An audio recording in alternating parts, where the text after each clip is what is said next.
La primera decisión es venirse a Brasil y tuvo que ver mucho la parte económica. ¿Y por qué eligieron Florianópolis para venirse? Lo primero que pensamos fue por el tema del idioma. Al haber muchos argentinos acá en Florianópolis. El alquiler, ¿cuánto pagan más o menos? Sí, de alquiler estamos pagando reales por un departamento de 2 dormitorios. Estamos en un nuevo video. Hoy voy a estar entrevistando a una pareja que está viviendo en Florianópolis. Estoy en La Goda Conceizón. Chicos, ¿cómo va? ¿Todo bien? Todo bien. Bueno, ¿cómo te llamas? Marco. Cintia. Cuénteme un poco, ¿de dónde son? ¿De qué parte de Argentina? Bueno, él es de Córdoba Sí. y yo soy un poco de Buenos Aires, un poco de Tucumán. Y el último año antes de venirme acá estuve en Córdoba. ¿Vos? Yo 100% de Córdoba. De Córdoba, se nota por el acento. ¿Qué parte de Córdoba? Capital. Córdoba capital, bueno. Sí, viene de la capital. Ya se me pegó, ¿viste? Acontece. Ya se me pegó el acento. Bueno, ¿y están viviendo acá en Florianópolis hace cuánto tiempo? Hace 7 meses que estamos viviendo acá en Florianópolis. Sí, desde septiembre me dijeron del año pasado. Desde septiembre. Sí, buenísimo. Mediados de septiembre. ¿Ya conocían Florianópolis? Yo no conocía Florianópolis. Fue la primera vez que vine. Sí. Y ya vine y me quedé. Sí. Ahí está. ¿Vos? Yo conocía Florianópolis y después algunos otros sectores de Brasil. Sí. Y siempre me gustó. ¿Cuáles fueron las primeras impresiones cuando llegaron acá? Vos principalmente, que no conocías. Para mí fue genial. El primer día que llegamos pasamos por Canasvieiras y después vinimos a Barra del Lago, que estamos acá cerquita del Sí. Lago de Concepción, y me pareció hermoso. Lugar increíble, lindos paisajes. Sí, es Eso lindo. fue lo que más me llamó. Sí, y los primeros días estuvimos en Canasvieiras, estábamos un poco tratando de decidir dónde íbamos a vivir. Y llegamos principalmente a través de TikTok a conocer lo que es Barra de Lagoa, que no es tan conocido, por lo menos por los argentinos a nivel turístico. Nos encantó el espacio, fuimos, vimos una oportunidad de alquiler, cerramos el alquiler y empezamos a conocer Barra de Lagoa, y yo creo que ahora estamos como muy enamorados de ese sector de la isla. ¿Y por qué eligieron Barra Lagoa? ¿Porque les gustó? ¿Porque fue donde encontraron lugar para quedarse a vivir? En realidad nos llamó mucho la atención la parte de naturaleza, porque tiene una parte, bueno, ahora estamos en la Goda de Concepción, y después tiene un canal y tiene comunicación directamente con el mar. Entonces estás rodeado de agua, está el morro, es como, tiene una reserva muy cerquita, entonces no está tan desarrollada la parte de ciudad, de hecho Sí. es más bien un pueblo. Pero es muy hermoso a nivel de paisajes, de cosas que se pueden hacer en la naturaleza, deportes. A mí me pareció genial Barra del Lago. La conexión ahí del canal del lago con el mar y toda la cultura de la pesca y el surf. Sí. La verdad que fue una linda experiencia curtir eso y también ir aprendiendo a pescar y a surfear. Sí, básicamente. buenísimo. Sí, sí.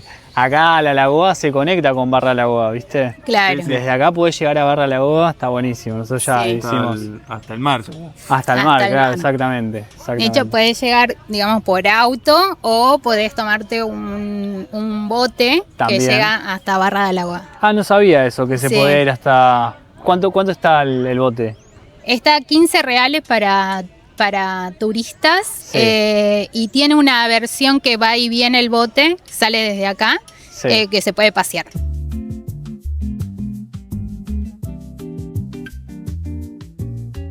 Bueno, ¿y por qué eligieron Florianópolis para venirse? En principio, Florianópolis, TikTok la verdad que influenció bastante en la decisión. Lo primero que pensamos fue por el tema del idioma. Al haber muchos argentinos acá en Florianópolis, pensamos que era más fácil aprender el portugués, aprender con otros argentinos cómo es Brasil y cuál es como la cultura, las ideas, cómo manejarte en otro país. Así que Florianópolis fue más por una opción de que estaba más accesible, me parece, para adaptarse. Buenísimo. ¿Vos? Porque fue en conjunto la decisión, Sí, pero sí, fue en ¿qué conjunto. te llevó a vos a decidir junto con él venirse a Florianópolis? Bueno, la primera decisión es venirse a Brasil. y tuvo que ver mucho la parte económica en sí. Y después decidir a qué lugar íbamos a ir. Y si bien había por ahí algunos lugares que nos atraían más, porque nos parecían más lindos turísticamente, quizás al nordeste, sabíamos que el idioma iba a ser como una limitante para nosotros. Y como primera experiencia de irnos del país, Florianópolis lo que tiene es que lo siento muy accesible, de que hay una gran inmigración argentina, son muy abiertos porque no solamente hay mucha inmigración de otros países, sino que también interna. Cuando hablas con los mismos brasileros de acá de Florianópolis, hay muchos paulistas, hay muchas personas de ciudades más grandes, un poco atraídos con el tema de la seguridad, que también es un tema importante al momento de decidir, y un poco porque estamos a un avión de volver si teníamos algún problema, si no nos gustaba, si queríamos retornar a nuestro país. Costo de vida, ¿cuánto ustedes más o menos gastan viviendo en Barra Lagoa? Arrancamos por el alquiler, ¿cuánto pagan más o menos? Sí, de alquiler estamos pagando 2.500 reales por un departamento de 2 dormitorios totalmente amoblado. Y de servicios aproximadamente 500 reales más. Bien, o sea, entre alquiler y servicios da 3.000 reales aproximadamente. Exactamente. Hay alquileres más baratos que capaz arrancan de 1.600, 1.800, ya podés conseguir lindos departamentos, funcionales, pero un poquito más económicos. Y lo que es comida, por ejemplo, ¿cuánto gastan por mes aproximadamente? Estimamos que unos 2.000 reales en total, con todo lo que es alimento. Básicamente, incluido obviamente limpieza, refrigerios y otras cosas. Yo creo que se redondea unos 2.000. Sí. Verdulería y todo eso, ¿no? Más o menos entonces gastan 5.000 reales por mes. 5.000 reales por mes. Entre comida, alquiler y servicios, ¿correcto? Exactamente. En nuestro caso, voy a contar un poquito más de los gastos de alimentación. Gastamos 1.000 reales en compras de almacén, más carnes que nos duran 15 días, todo lo que es almacén nos dura un mes. Vamos al atacadista y hacemos una compra grande. Y después, si tenemos las compras de verduras, frutas, las carnes y pescados para el resto de los 15 días, también lo hacemos más en Barra Lagoa. Estimo que ustedes están pagando un alquiler de un departamento con ese valor porque justamente vos trabajás en tu casa, entonces necesitas tu espacio para poder trabajar. Exactamente. La segunda habitación, cuando recibimos el departamento, tenía una cama, pensaba, digamos, quizás en un hijo o algo parecido. Nosotros la convertimos en lo que es oficina. Porque no solamente trabajo yo, sino que él también con sus extras necesitamos como un espacio donde podamos habitar ambos y teniendo en cuenta de que yo paso mucho tiempo dentro de la casa. Ahora, hay una realidad que los primeros 4 meses que estuvimos acá, vivíamos en un container, que es una especie como de monoambiente muy, muy chico, pero bueno, fue como un periodo que nosotros mismos lo tomamos, no solamente para ahorrar, sino que nos queríamos asegurar el contrato anual, porque llegamos en septiembre y estábamos a poquitos meses de comenzar la temporada alta, lo cual es una temporada muy complicada para conseguir alquileres anuales. ¿Cuándo recomiendan venirse a buscar alquiler y para venirse a vivir acá, hacer toda la mudanza? ¿En qué periodo del año? Y creo que un buen periodo del año serían lo que son los meses de baja temporada, pensando que lo que la gente se quiere mudar muy cerca de las costas, donde son lugares turísticos y que si llega a una instancia que en principio sería fines de noviembre, diciembre, es mucho más difícil conseguir los alquileres. Así que septiembre yo creo que fue una buena época en la que nosotros vinimos, pero entiendo de que quizás julio, agosto podría llegar a tener más opciones. A partir de marzo, abril ya empieza a haber mucha oferta anual. A partir de esa fecha, a mí me parece que es una buena opción. Hasta septiembre, octubre. Máximo, porque ya ahora hay un montón de alquileres mensuales que son hasta noviembre. Entonces por ahí estás medio jugado. Si venís en octubre vas a conseguir dónde estar, pero en noviembre tenés que ir buscando algo anual. ¿Cómo hicieron con el tema para tener precaución con el tema de las estafas? ¿Buscaron cómo? Habíamos hecho como nuestra mudanza se organizó en un mes y medio aproximadamente, entonces lo que hicimos fue informarnos lo que más podíamos. Las redes sociales ayudan muchísimo, siempre revisamos mucho lo que son las experiencias que tuvieron otras personas, entonces ya estábamos al tanto del tema de estafas, por eso nosotros llegamos y teníamos contratado creo que 2 o 3 noches en un hostel, y a partir de ahí la búsqueda que fuese física. Así que ya estábamos dentro de algunos grupos de alquileres. Entonces en ese momento justo se presentó la posibilidad, fuimos a verlo en persona, hablamos con la propietaria y este también es un tema, yo siento que para nosotros nos marcó mucho la diferencia porque por ejemplo nosotros estábamos viviendo en Córdoba y el tema de mudarnos juntos se había hecho muy complicado a nivel papeles, etcétera, porque al final somos los dos freelancers.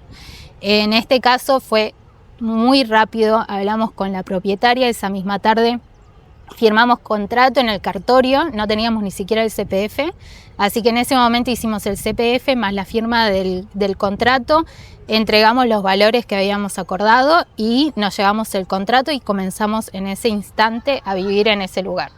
Entonces, nuestra experiencia fue muy amigable en ese sentido. Tema importante, niños no tienen. Mascotas tampoco. No. Eso lo hacen mucho más fácil. Sí. Eso lo hace mucho más fácil, sí. Ya sabía que no tenían niños, pero quería confirmarlo. Tema salud. ¿Cómo lo van llevando? ¿Salud pública por ahora? ¿O ya tienen plan de salud? Todavía no tenemos la residencia, ese es un tema bastante importante porque ahora se están demorando mucho. Nosotros iniciamos el trámite hace unos 6 meses. Hace unas semanas nos llegó el mail para presentarse y sacarse la foto, etcétera, que es como la culminación de este trámite. Y para plan de salud necesitas la residencia.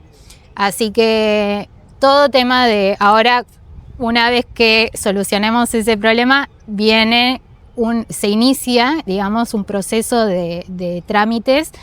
El de salud es uno y el bancario también es otro. La experiencia en la salud pública, la verdad que bastante bien, como un dispensario normal. Vas, esperas un rato, te atienden, sí, te dan algún medicamento si necesitas. Yo fui una sola vez, que estaba ahí medio mal, medio doenchi. Así que fui, me atendieron muy bien y me dieron los medicamentos ahí nomás. Así que esa única experiencia, bastante bien. Buenísimo.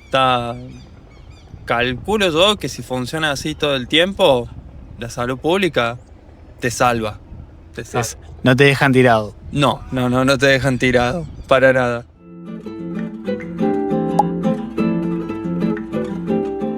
Bueno, ¿y a qué se dedican? Contanos un poco vos. Bueno, yo cuando llegué acá a Florianópolis, lo primero que hice fue buscar trabajo, que conseguí trabajo de pintor en una obra, así que pintando paredes blancas a full. Que es diferente acá en Brasil, ¿no? Sí, lo que es la pintura en Argentina pintamos de una manera y acá en Brasil pintamos de otra. O sea, se pinta de otra manera, hay otros materiales, otra tecnología, otra manera de aplicar las pinturas que bueno, hacen a que vos puedas hacer, como se dice acá, pintura de alto padrón, que tiene que dar tope de gama. Así que ahí adaptándome también a cómo se trabaja acá. O sea, si bien es una obra de construcción, pero tiene sus cambios, sus maneras distintas de hacer las cosas. Así que esa sería mi principal fuente de ingresos acá en Florianópolis. Buenísimo. Hay bastante trabajo acá en ese sector. Sí, hay mucho trabajo, hay mucha construcción civil haciéndose. Tenés construcciones en Campeche, en Yureré, acá en Barra de Lagoa, En Praia Mole, que estamos cerquita también, tenés grandes predios que bueno, son realmente predios muy grandes, construcciones grandes que tienen trabajo para mucho tiempo y para muchas empresas también. Y aprovecho para preguntarte también, ¿y qué es lo que te da el trabajo? ¿Te da, por ejemplo, un vale de alimentación? ¿Te da algún vale de transporte? No, el trabajo, por lo menos como yo estoy trabajando, es la diaria. Vas, trabajaste, te pagaron. No trabajaste porque es feriado, estás enfermo, es fin de semana, no lo cobras. Cuando llegamos acá, lo primero era adaptarse al día a día, ¿no? Ver cómo estábamos haciendo, cómo llevar la economía, porque también cambia terriblemente cómo vos administras tus ingresos. Entonces, lo primero fue, bueno, conseguir un trabajo al fijo de mañana hasta la tardecita, digamos, y después sí a la tarde hacemos en conjunto algunos proyectos web, particularmente yo me encargo de desarrollar páginas web. Así que ahí en el mundo del desarrollo web y ahora incorporando de a poco todas las facilidades que da la IA en el mundo del desarrollo web. Buenísimo, pero tu principal fuente de ingreso es la pintura hoy en día. Sí, actualmente sí, estamos balanceando ahí. Sería el trabajo es el que da el primer ingreso, el más importante, y todos los trabajos freelance son los extras que uno va buscando. Es decir, che, bueno, queremos hacer tal cosa o queremos ir a conocer otros lugares, eso ya se va generando por fuera del trabajo cotidiano, digamos. Entonces ahí balanceamos la economía de la pareja, digamos. ¿Vos a qué te dedicas? Bueno, yo soy Project Manager hace ya varios años. Hace un año que estoy trabajando en una compañía que se llama Restart, que depende de un grupo más grande que se llama Epitco Synergy. Es una empresa internacional donde no solo me habilitó la experiencia, digamos, en negocios que ya tenía, sino el idioma, porque si bien trabajo con una parte que son clientes de Latinoamérica, hay otra parte que trato con clientes de Italia, de Estados Unidos, de Medio Oriente, y mis jefes son uno indio, el otro estadounidense, así que lo que me ayudó mucho, digamos, a este tipo de trabajo, no solamente es la experiencia en negocios y en management, sino que el tema de los idiomas. Creo que ahí voy a hacer como un poco de hincapié porque no solamente es importante tener habilidades en cuanto a lo que es el trabajo, sino de que en el trabajo remoto a veces se abren muchas puertas y dentro de eso el idioma creo que es muy importante. Ahora de a poquito también estoy tratando de incorporar el portugués, principalmente porque a veces se buscan coordinadores de Latinoamérica, entendiendo Latinoamérica como si fuese un conjunto, un aglomerado, como si fuese un solo país gigante, pero teniendo en cuenta, digamos, de que no solamente es, por ejemplo, en lo que es Brasil, la diferencia del idioma con respecto a los otros países de Latinoamérica, sino también de que es un mercado en sí mismo muy interesante para explorar. ¿Y tu profesión, cómo hiciste para conseguirla? ¿Cómo fue todo tu proceso, tu formación para la gente que quiere por ahí ser project manager? Bien, yo tengo una formación que quizás es mucho más larga. Si estás interesado en el Project Manager, hay muchos cursos y cosas que se pueden hacer que va a ser mucho más sencillo de mi recorrido. En mi caso, yo tuve 12 años negocio propio, en un momento ya no lo podía sostener más, lo cerré y en ese momento fue donde hice un cambio de carrera en el sentido de que me puse a pensar, bueno, ¿qué es lo que podía llegar a hacer para ganarme el pan de la vida? Sí. Básicamente. Ya había hecho algunos trabajos muy chiquititos en remoto, por ejemplo escribía guiones para YouTube, algo que hoy en día no se hace manualmente, entonces principalmente fui muy sincera conmigo, que es lo que ya no quería hacer más, ya no quería lidiar más con economías nacionales, problemas económicos, inflación, etcétera. Entonces mi objetivo fue ganar en dólares y también tener la libertad de movimiento. Entonces, en cuanto a eso, hice la lista de las habilidades, qué tipo de trabajo podía llegar a tener, y la coordinación de proyectos fue algo que me pareció que iba acorde y algo que yo iba a poder disfrutar.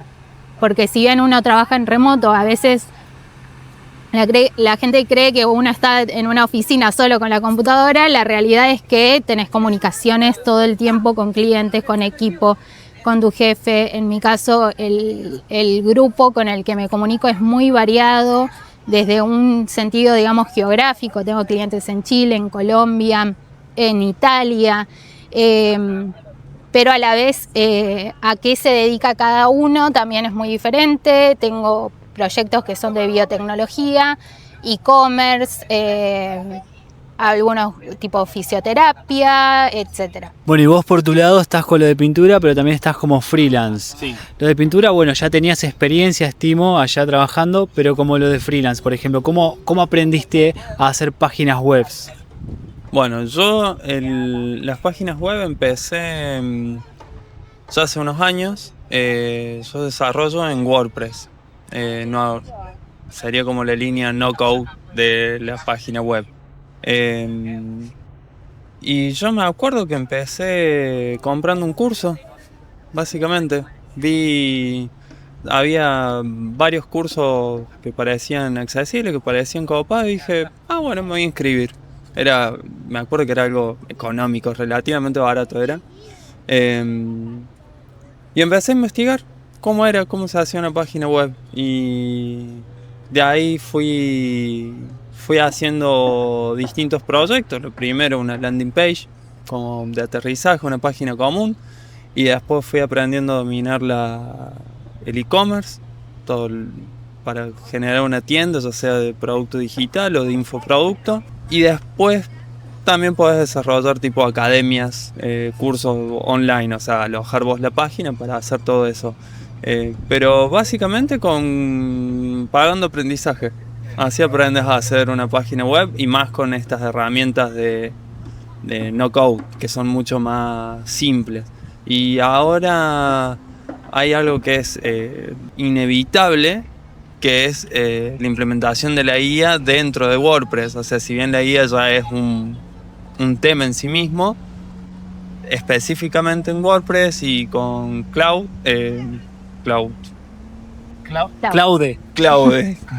con la Claudia, le decimos nosotros. Claudio. Le decimos informalmente, le voy a preguntar a Claudia, a ver qué opina. Sí. La integración de la IA dentro de las páginas también, primero es un desafío desde el punto de vista que vos tenés que trabajar con otra herramienta que también piensa, artificialmente, pero piensa y toma sus decisiones y hace sus cosas. Entonces también uno tiene que estar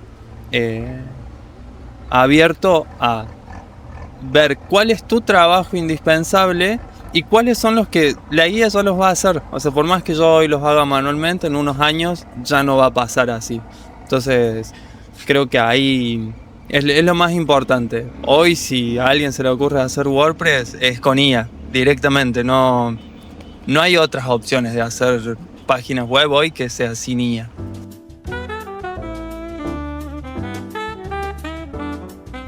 ¿Qué le dirías a la gente que tiene pensado venirse a Floripá? Que lo intenten. Siento que si tienen la posibilidad de planificarlo, está muy bien. En nuestro caso fue algo más, no un imprevisto, pero sí con muy poco tiempo de anticipación.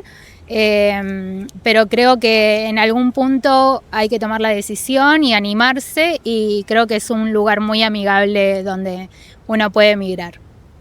Buenísimo. Bueno, para los que quieran sitios web, entonces lo tenemos acá el freelance. Contanos un poco tus redes sociales para que te puedan contactar. No tengo redes sociales. ¿No tenés redes sociales? No.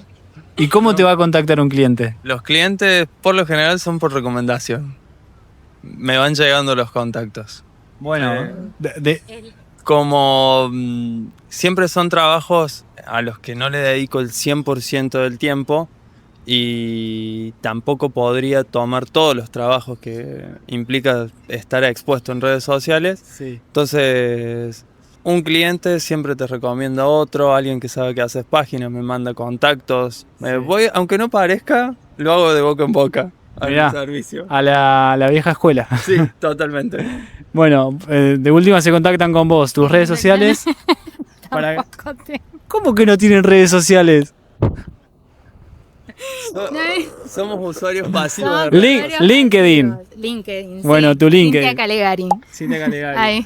Bueno, felicitaciones por no tener redes sociales. Es mi trabajo, así que yo tengo que tener redes No, sociales. es que sí consumimos redes sociales, Ah. solo que no subimos cosas de redes sociales. ¿no? Bueno, Solo somos... user número... Claro, user 1. Chao.